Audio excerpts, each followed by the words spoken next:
કરનારા લોકોની હવે ખેર નથી. એ ડિવિઝન પોલીસ અને પીજીવીસીએલની ટીમે કોમ્બિંગની કામગીરી કરી.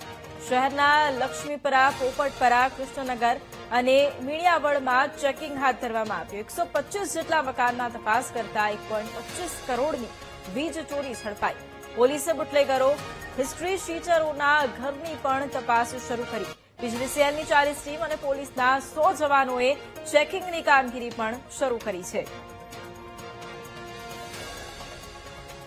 અને આ જ મુદ્દે સંવાદદાતા સચિન ફોન લાઈન પર છે. સચિન, સુરેન્દ્રનગરમાં પોલીસ અને પીજીવીસીએલની ટીમ સાથે રહી અને કોમ્બિંગની કામગીરી તેમણે હાથ ધરી હતી. આ મુદ્દે અત્યારે શું જાણકારી?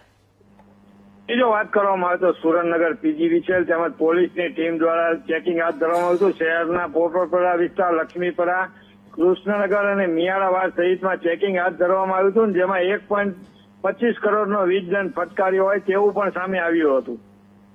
બિલકુલ, આભાર સચિન તમામ જાણકારી માટે.